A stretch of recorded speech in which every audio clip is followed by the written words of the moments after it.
sorry. Alright. Okay, can you hear me?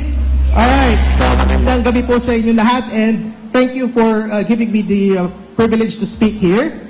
Ang pag-uusapan natin mabilis lang kasi I know you wanna watch something, right? Yes! So habang sineset up nila yan, pag-usapan muna natin mabilis lang, kung gaano kapalpak ang gobyernong ito in terms of the economy. It's so bad, okay? Bibigyan ko kayo ng preview ng mga datos na ipipresent ko sa Lunes sa SMNI. Alam niyo po, napakahalaga ng paglago ng ekonomiya. Kasi yan po ang barometro, ng kalusugan ng ekonomiya sa ating bansa. At sa ngayon po, sa panahon ni Pangulong Marcos, pag in-average niyo po yung growth ng GDP, nasa 6.1% lang ito. In fact, dapat ito mas mababa pa eh. Kasi meron tayong tinatawag na base effect. Tandaan natin, nanggaling po tayo sa pandemic. Kaya mababa po yung pinanggalingan ng GDP. Kaya yung 6.1% na ito, artificially high ito. Kumpara po natin ng panahon ni Pangulong Duterte, during the same time, the economy was growing at 6.4%. Hindi ba? So, PRRD was better in terms of managing the economy. Hindi lang yan. Ikalawa. Yes! Ikalawa. Inflation. Diba dito sa Canada, problema rin natin ang inflation? Cost of living? Sa Pilipinas, mas malala mga kababayan. Ang inflation ngayon, nung panahon ni Pangulong Marcos Jr. is 5.6%. During the same time, nung panahon ni PRRD, guess what kung ano ang inflation, mga kababayan? 3.3% lang. Mas maganda ang buhay. Mas maganda ang ekonomiya nung panahon ni Pangulong Duterte. Ikatlo, kahirapan. Sa panahon ni Marcos Jr., ang kahirapan po, 22.4%. Isa sa 5 Pilipino mahirap. Isa sa 5. Panahon ni PRRD, gaano karaming mahirap? 16.1% lang. Siyempre, kung may mahirap, may gutom. Di ba? Buti pa kayo kumakain. Ang kagutuman po ngayon, 14.2% of families experience hunger. Guess what, mga kababayan, ng panahon ni Pangulong Duterte? It was only 9.4%. It was the first time na na-reach na single digit ang hunger panahon na yon. Ito pa. Punta tayo sa stock market. Ito, nasa Canada tayo. May mga nag-invest dito sa stocks. Ang stock market po nakaabot ng 9,078 points. Pinakamataas sa kasaysayan ng Pilipinas ang performance ng stock market. Sino presidente nun? Pangulong Duterte. No other than PRRD was the president when the Philippine Stock Exchange Index reached its historical high. Ngayon, kay Pangulong Marcos Jr. ilan? 6,634. So kung mag-invest kayo ng 1,000 pesos sa stock market ng panahon ni PRRD, 750 pesos na lang ito ngayon.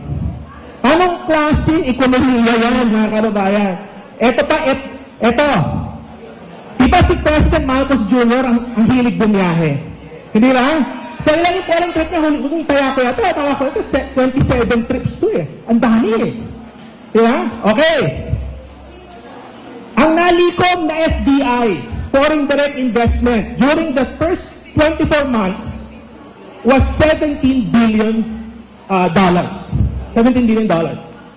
For the same time, during President Duterte's time, alam niyo kung ilan ang FDI at the time? It was 21 billion. At kung titing-titimbangin mo siya in terms of dun sa biyahe at dun sa nalikom na investment, lumalabas sa kalkulasyon ko na si Marcos Jr. ay nakakalikom ng $0.7 billion per trip. 0.7 lang per trip. Si PRRD ilan? Doble nun. $1.4 billion per trip, mga kababayan. So, ibig sabihin, hindi mo kailangan bumiyahe ng bumiyahe para makalikom ng foreign direct investment. Diba? So, anong klaseng ekonomiya meron tayo? Diba? Eto pa. Let me Ready na ba yung ating ano? Ready na? Okay, wala pa. Ito pa, mabilis lang. Punta tayo sa taripa, mga kababayan. Di ba, kung nanonood po kayo, sumasabaybay kayo sa issue ng presyo ng bilihin sa Pilipinas. Ang taripa sa bigas, binaba nila from 35% to 15%. Diba? Kasi nga gusto nila mangyari na ibaba yung presyo ng bigas. Wala pong garantiya, mga kababayan, na maibababa nito ang presyo ng bigas. Bakit? Yung produkto ng mga ibang agricultural products kagaya ng pork, fish, yung chicken, mababa na yung taripa niya. Bakit yung manok ngayon, 250 pesos per kilo na? Hindi ba? So, ibig sabihin walang garantiya. Sinong panalo sa pagbaba ng taripa? Sinong panalo? Yung mga smugglers, yung mga middlemen, di ba? Yung mga nasa gitna ng value chain. Talo ang consumer. Bakit? Kasi walang garantiya na maibababa nito ang presyo ng bigas. Ready na? Oh, gusto nila paakyatin daw ako sa stage. So, walang garantiya, mga kababayan, na maibababa nito ang presyo ng bilihin.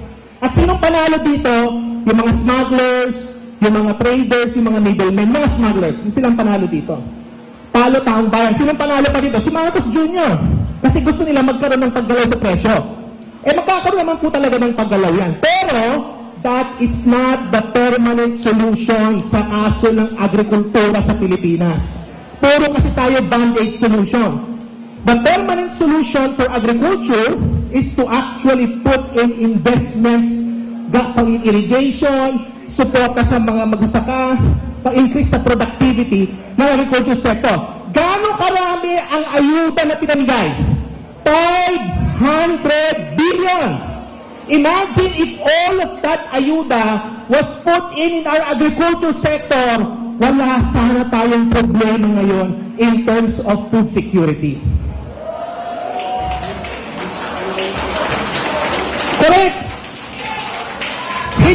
Hindi tugma yung priority. Alam mo kung sinisilot eh. Hindi tugma yung priority, di ba? Ito pa, foreign policy. Yung ating foreign policy, specifically with respect to China, hindi po siya tugma sa Philippine Development Plan. Ako po kasi ako yung isang development economist po ako eh. Ayan po ang aking pinag-aaralan. Dito po ako nag-doctorate sa Canada ng economics, mga kababayan. Salamat sa Canada, pinaaral po ako ng libre. Missing ko, wala akong binayaran. At naging economist din po pala ako sa Government of Ontario. So, economist po ako sa Canada. Nagsimula po ako bilang isang economist as an intern sa NEDA sa Pilipinas noong late 1990s. Doon po ako nagsimula. Pero anyway, sa kaso po ng agrikultura, yun po talaga ang kailangan natin gawin. Which is to put in investments para po maibaba ang presyo, para maging mas productive yung sector. Yung foreign policy naman, hindi tugma yung Philippine Development Plan doon sa foreign policy natin with respect to China. Kaya nga sinasabi ko, challenge ko si Secretary Balisacan. Secretary, kung nanonood po kayo, identify po ninyo kung ano yung objectives ng Philippine Development Plan at sabihin niyo po sa publiko kung alin po doon ang tumutugma sa foreign policy natin with respect to China. Dahil sabihin ko sa inyo ngayon, wala. And finally, before I leave the stage, I want to say something about the Maharlika Fund. Inaya ko po reputasyon ko sa Maharlika Fund na yan. 2 years ago, ako, alam po, probably I am the only economist that was very vocal about the Maharlika Fund.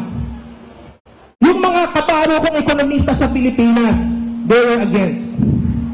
May mga kasamahan din po ako na vocal, na agree sa akin, pero hindi sila vocal. Okay? May mga dean pa nga ng mga school na kilala ko. Department chair pa yung iba, pero they're quiet, no?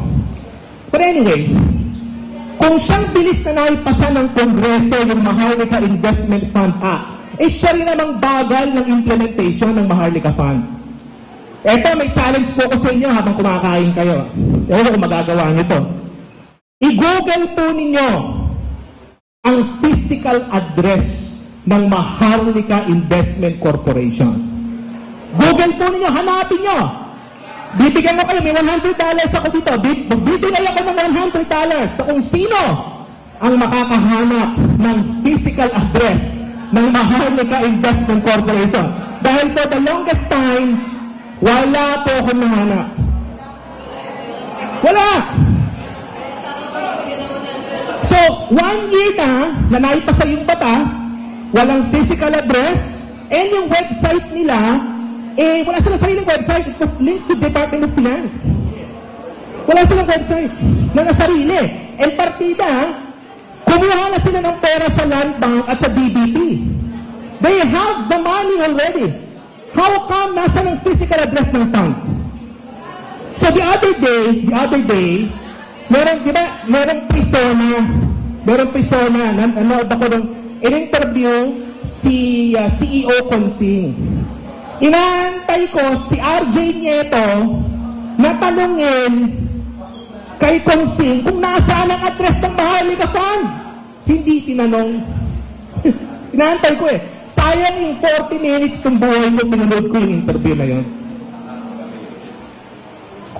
And before I go, the government is mandated by law to issue reports as to what is going on with the Maharlika Fund. In fact, under the Maharlika Investment Fund Act, they have to submit semestral reports. Ilan po ba yung semestral? 2, di ba? So they have to submit semestral report. Hanggang ngayon, walang semestral report. Yung Maharlika Investment Fund is subject to what we call the Santiago Principles. In fact, the Santiago Principles, yan po ay mas stringent yan kaysa dun sa mga safeguards na nilagay nila sa Maharlika Investment Fund Act. And I was even suggesting sa mga interview ko noon to put more transparency measures. And finally, bakit pa pinangalan nilang Maharlika yan? Hindi ba? So ako potential investor. Mag-Google ako, gusto ko mag-invest sa Maharlika Fund. Nag-Google ako, Maharlika, sino nakita nila? Si Maharlika Berjatera. So yun, the most vocal critic of the government named for the Maharlika Fund. Kaya nga, I would advise, if President Sara would be our next president, i-fold muna yung Maharlika Fund. And then we go back to the drawing table to redesign the fund. Because I think it's not going to serve our best interest. So anyway, thank you for the time, and thank you to both of you for coming to Canada, for coming to Vancouver, to speak to us. It's an honor and a unique privilege, distinct privilege, to have you both with us. Thank you.